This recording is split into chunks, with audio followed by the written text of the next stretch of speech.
نحمده ونصلي على رسوله الكريم أما بعد فأعوذ بالله من الشيطان الرجيم بسم الله الرحمن الرحيم ثم بعثناكم من بعد موتكم لعلكم تشكرون وظللنا عليكم الغمام وأنزلنا عليكم المن والسلوى كلوا من طيبات ما رزقناكم وما ظلمونا ولكن كانوا أنفسهم يظلمون وإذ قلنا ادخلوا هذه القرية فكلوا منها حيث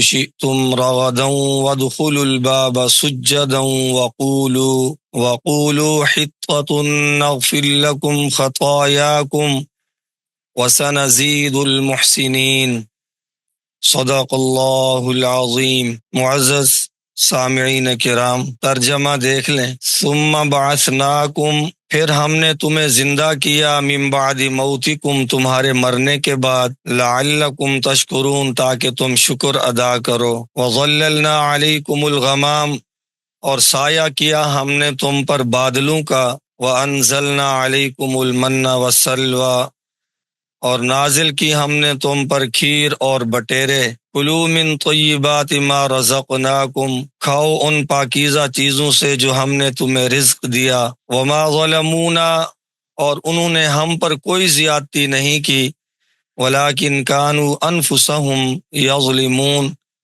اور لیکن وہ اپنی جانوں پر ظلم کرتے تھے۔ وَإِذْ قُلْنَا، اور جب ہم نے کہا، ادخلوا هذه القریہ، داخل ہو جاؤ اس بستی میں، فَكُلُوا مِنْهَا حَيْثُ شِئْتُمْ رَغَدًا، پس کھاؤ اس میں سے جہاں سے چاہو، وَادْخُلُوا الْبَابَ سُجَّدًا، اور داخل ہو جاؤ دروازے سے سجدہ کرتے ہوئے، وَقُولُوا حِطَّةٌ نَغْفِرْ لَكُمْ، اور کہو تم کہ ہمارے گناہ معاف کر دیجئے، نغفر لکم خطایاکم، معاف کر دیں گے ہم تمہاری خطائیں، وسنزید المحسنین، اور ہم زیادہ دیں گے نیکی کرنے والوں کو۔ کل کے سبق میں ہم نے سنا کہ موسیٰ علیہ السلام اپنی قوم کے 70 سرداروں کو لے کر کوہ طور پر تشریف لے گئے۔ وہاں انہوں نے یہ مطالبہ رکھ دیا کہ ہم اللہ تعالیٰ کو اپنی آنکھوں سے دیکھیں گے، تب ہم یقین کریں گے کہ واقعتاً اللہ تعالیٰ نے یہ کتاب تورات آپ کو عطا کی ہے۔ تو ان کا یہ غلط مطالبہ تھا، اس کی مزید تفصیل انشاءاللہ 9ویں پارے میں آئے گی۔ خلاصہ یہ کہ اللہ تعالیٰ نے ایک فَأَخَذَتْكُمُ الصَّاعِقَةُ، اللہ تعالیٰ نے ایک کڑک دکھائی انہیں، اور یہ دیکھ کر وہیں پر ڈھیر ہو گئے، ختم ہو گئے۔ تو حضرت موسیٰ علیہ السلام نے پھر اللہ تعالیٰ سے التجا کی کہ اے اللہ، آپ انہیں زندہ فرما دیجئے، میں تو قوم سے انہیں لے کر آیا تھا تاکہ یہ تورات کی جا کر تصدیق کریں اور آپ کے راستے پر چلیں اور اپنی قوم کو بھی جا کر بتائیں۔ اللہ تعالیٰ نے حضرت موسیٰ علیہ السلام کی درخواست قبول فرما لی، اور اللہ تعالیٰ نے انہیں زندہ کر دیا۔ ثم بعثناکم، اس آیت میں اسی کا تذکرہ ہے، ثم بعثناکم، کہ ہم نے پھر تمہیں زندہ کر دیا تمہارے مرنے کے بعد، یعنی وہ جو 70 سردار تھے ان کے متعلق کہا جا رہا ہے کہ ان کو مرنے کے بعد دوبارہ زندہ کر دیا، لعلکم تشکرون، تاکہ تم اطاعت کرو، فرما برداری کرو، شکر گزاری کرو۔ لیکن یہ جو سردار واپس آئے تھے نا، انہوں نے بالکل غلط بیانی سے کام لیا، انہوں نے اپنے مرنے سے بھی عبرت حاصل نہیں کی، بجائے اس کے کہ اپنی قوم میں واپس آ کر ان کو بتاتے کہ اللہ تعالیٰ نے آپ کے لیے آسانی فرما دی ہے۔ چونکہ کل ہم نے سنا جب موسیٰ علیہ السلام نے اللہ سے درخواست کی، یا اللہ یہ کہتے ہیں ترمیم ہو جائے اس کتاب میں، تو اللہ تعالیٰ نے فرمایا کہ ان سے کہیں یہ تورات پر عمل کریں، اگر انسان ہونے کے ناطے کبھی غلطی ہو جائے تو توبہ کریں گے، ہم معاف کر دیں گے۔ تو انہوں نے آ کر غلط بیانی کی اور کہنے لگے کوئی بات نہیں، اللہ تعالیٰ کہتے ہیں جو مرضی آئے نہ کرتے جاؤ، ہم معاف کر دیں گے۔ حالانکہ کتنا فرق ہے اس بات میں کہ بتقاضائے بشریت اب اگر کبھی غلطی ہو جائے تو ہم معاف کر دیں گے، اور دوسرا اس کے برعکس انہوں نے کیا کہا کہ بس آپ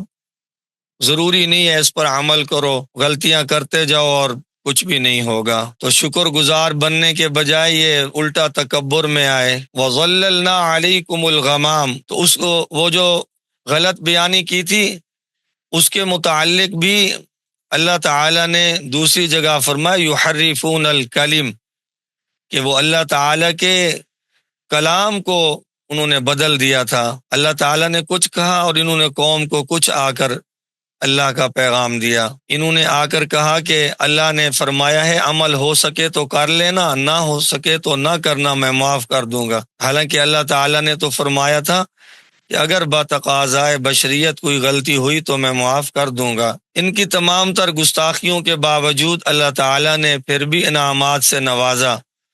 وَظَلَّلْنَا عَلَيْكُمُ الْغَمَامَ، یہاں سے پھر بنی اسرائیل پر ہونے والے انعامات کا سلسلہ جاری فرمایا، ذکر ان کا جاری فرمایا۔ اللہ فرماتے ہیں ہم نے تم پر بادلوں کا سایہ کیا۔ یہ کب کی بات ہے اس کو سمجھیں۔ بنی اسرائیل جب دریا عبور کر کے ایک وادی میں پہنچے، اس کو وادی تیہ کہتے ہیں، تو اللہ تعالیٰ کی طرف سے حکم آیا کہ اے بنی اسرائیل، آگے ایک علاقہ ہے عمالقہ قوم وہاں پر قابض ہے، جو بڑے قد آور، موٹے تازے، صحت مند جنگجو تھے، تو ان سے جہاد کرو تاکہ تمہارے جہاد کے نتیجے میں شام اور فلسطین کی زمین تمہارے قبضے میں آئے۔ اس کی تفصیل پھر 6 پارے میں آئے گی انشاءاللہ۔ تو حضرت موسیٰ علیہ السلام نے اللہ کا حکم سنایا انہیں کہ اللہ تعالیٰ نے فرعون کے مظالم سے آپ کو نجات دے دی ہے، اب شام اور فلسطین کے علاقوں پر وہ ظالم قوم قابض ہے، ان سے جہاد کرتے ہیں، اللہ کا یہ حکم ہے۔ اس سے ایک بات یہ معلوم ہوئی کہ اگر مسلمانوں کی کسی زمین پر کافر قبضہ کر لیں تو اللہ تعالیٰ اس کا طریقہ یہ بتاتے ہیں کہ ان کے ساتھ جہاد کرو، قتال کرو، لڑائی کرو اور اپنی زمین واپس لو۔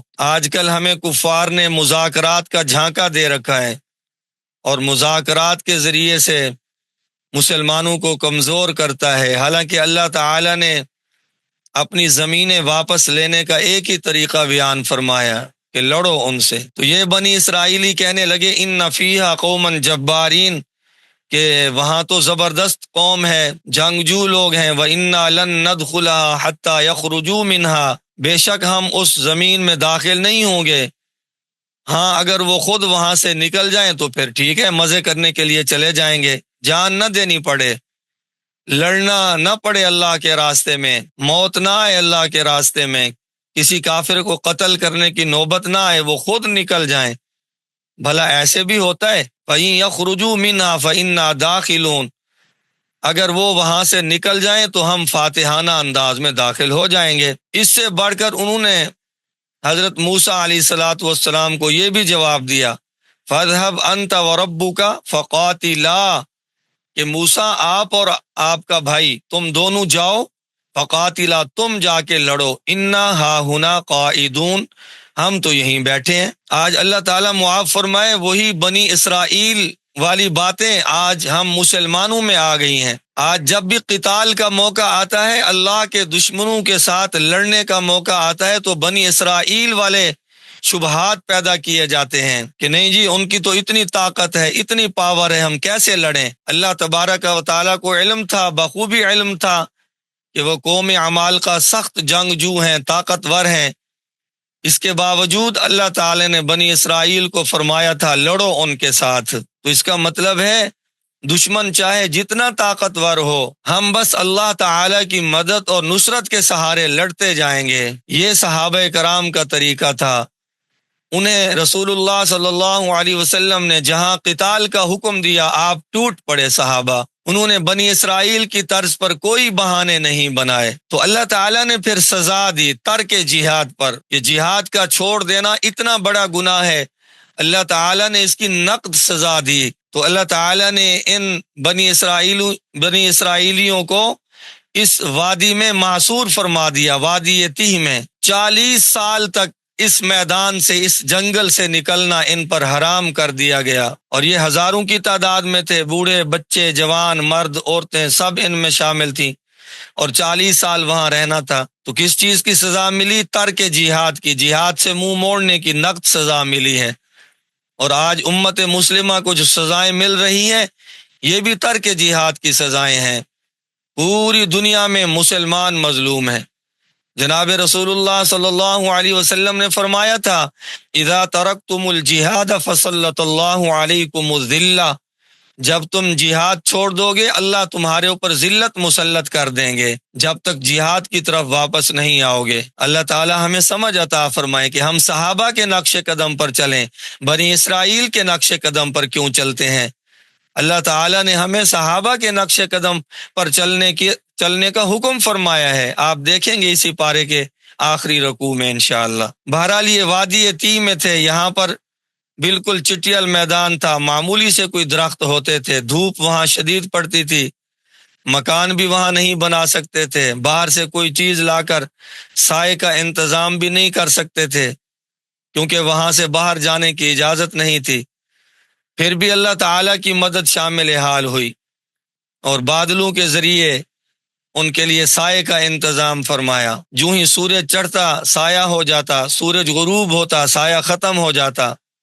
قوم کے جرم دیکھیں اور پھر اللہ کی رحمت دیکھیں۔ اس لیے ایک حدیث قدسی ہے کہ میری رحمت ہر شے پر وسیع ہے۔ 1-2 دن نہیں، 40 سال یہ عمل مسلسل چلتا رہا۔ خوراک کی بھی ضرورت تھی وہاں پر، تو وَأَنزَلْنَا عَلَيْكُمُ الْمَنَّ وَالسَّلْوَىٰ، اللہ تعالیٰ نے ان کے لیے من اور سلوہ کا انتظام فرمایا۔ دیکھیں اسی آیت کو، وَظَلَّلْنَا، ہم نے آپ کے اوپر سایہ کیا۔ بات سمجھ گئے؟ وادی تی میں سایہ فرمایا 40 سال۔ وَأَنزَلْنَا عَلَيْكُمُ الْمَنَّ وَالسَّلْوَىٰ، اور من اور سلوہ اتارے۔ یہ اللہ تعالیٰ نے ان کے لیے کھانے کا انتظام فرما دیا تھا، اور اللہ نے فرمایا کلوا من طیبات ما رزقناکم، کہ ان پاکیزہ چیزوں میں سے جو ہم نے آپ کو دی ہیں کھاؤ۔ وما ظلمونا، لیکن انہوں نے کیا کیا؟ اللہ تعالیٰ کی باتوں پر پھر بھی عمل نہیں کرتے تھے، تو اللہ کہتے ہیں وہ ہم پر تو کوئی ظلم نہیں کر رہے، ولیکن کانوا انفسہم یظلمون، وہ اپنے اوپر خود ہی ظلم کر رہے ہیں۔ کہ من اور سلوہ کے بدلے میں کہنے لگے ہمیں پیاز دے دیجئے۔ موسیٰ علیہ السلام سے کہتے آپ اللہ سے دعا کریں ہمیں پیاز مل جائے، لہسن مل جائے، دالیں مل جائیں، تو اللہ تعالیٰ نے فرمایا کہ تم نے خود اپنی جانوں پر ظلم کیا ہے۔ جب انہوں نے اللہ تعالیٰ کی نعمتوں کے مقابلے میں اور چیزوں کا مطالبہ کر دیا تو پھر اللہ تعالیٰ نے فرمایا کہ ٹھیک ہے آپ لوگ بیت المقدس کی طرف جاؤ۔ یہ واقعہ یوں پیش آیا کہ حضرت موسیٰ علیہ السلام اور حضرت ہارون علیہ السلام کی وفات کے بعد کی بات ہے۔ حضرت ہارون علیہ السلام حضرت موسیٰ علیہ السلام سے 3 سال پہلے فوت ہوئے۔ حضرت موسیٰ علیہ السلام کی وفات کا جب وقت آیا تو انہوں نے اللہ سے دعا کی کہ اے اللہ مجھے وادی تی سے بیت المقدس کی طرف جانے کی اجازت دی جائے تاکہ میری موت بیت المقدس کے قریب آئے اور میں ان مجرم لوگوں میں نہ رہوں۔ اللہ تعالیٰ نے حضرت موسیٰ علیہ السلام کی دعا قبول فرمائی اور یہ بیت المقدس کی طرف چل پڑے۔ ایک سرخ رنگ کا ٹیلہ تھا، جب وہاں پہنچے تو ان کی روح قبض ہو گئی اور وہیں ان کی قبر بنی۔ حضرت موسیٰ علیہ السلام کے بعد اللہ تعالیٰ نے حضرت یوشع بن نون علیہ السلام کو نبی بنایا۔ تو اب 40 سال مکمل ہو چکے تھے، نئی پود جوان ہو چکی تھی۔ اللہ تعالیٰ نے حضرت یوشع کے ذریعے ان کو حکم دیا کہ تم بیت المقدس چلے جاؤ، اور اس کو ایلیا بھی کہتے ہیں۔ اس کے متعلق اللہ فرماتے ہیں وَإِذْ قُلْنَا، اور جب ہم نے کہا داخل ہو جاؤ اس بستی میں یعنی بیت المقدس میں، فَكُلُوا مِنْهَا حَيْثُ شِئْتُمْ، پس کھاؤ اس میں سے جہاں سے چاہو کشادہ، وَادْخُلُوا الْبَابَ سُجَّدًا، اور تم داخل ہو جاؤ دروازے سے سجدہ کرتے ہوئے۔ پہلے زمانے میں شہر کے ارد گرد ایک دیوار ہوتی تھی، اس کو سور البلد کہتے تھے، اس میں مختلف دروازے ہوتے تھے۔ تو اللہ تعالیٰ نے فرمایا کہ 2 کام کرنے ہیں، ایک تو حتتن کہتے ہوئے جانا ہے، پہلے وادخلوا الباب سجدہ، سجدے کی حالت میں جانا ہے، وقولوا حطہ، اور دوسرا ہے کہ حطہ کہتے ہوئے جانا ہے۔ حطہ کا معنی ہوتا ہے اے اللہ ہمیں معاف فرما دے، اے اللہ ہمیں معاف فرما دے۔ تو یہ دو کام کرنے ہیں، ایک سجدے کی حالت میں شہر میں داخل ہونا ہے شکرانے کے طور پر، اللہ کی طرف متوجہ ہونا ہے، اور دوسرا کام کیا کرنا ہے، حطہ کہتے ہوئے جانا ہے کہ یا اللہ ہمیں معاف فرما دیجیے۔ تو بنی اسرائیل نے جو کہ عادی تھی اللہ تعالیٰ کے احکامات کی خلاف ورزی کرنے کی، تو انہوں نے کیا کیا، بجائے سجدہ کرنے کے سرین کے بل گھسیٹتے ہوئے داخل ہوئے، جس طرح چھوٹے بچے گھسیٹیاں کرتے ہیں، اور دوسرا اللہ نے فرمایا تھا سجدہ کرتے ہوئے جاؤ، حتتن کہتے ہوئے جاؤ کہ اے اللہ ہمیں معاف فرما دیجئے۔ تو انہوں نے کیا کہا، حنتتن حنتتن، ہمیں گندم چاہیے گندم چاہیے۔ انہوں نے قول بھی بدل دیا اور فعل بھی بدل دیا۔ پھر کیا ہوا، فَأَنزَلْنَا عَلَى الَّذِينَ ظَلَمُوا، اللہ فرماتے ہیں پھر ہم نے ان پر آسمان کی طرف سے عذاب نازل کیا، اور وہ عذاب طاعون کی شکل میں نازل ہوا۔ اس کے متعلق انشاءاللہ کچھ باتیں جو رہ گئی ہیں تو کل اس آیت کو بھی مزید مکمل کر لیں گے اور آگے بھی انشاءاللہ پڑھیں گے۔ اللہ تعالی ہمیں صحابہ کرام کے نقش قدم پر چلائے، اور بنی اسرائیل کے نقش قدم پر چلنے سے اللہ تعالی ہم سب کی حفاظت فرمائے۔ وما علینا الا البلاغ المبین۔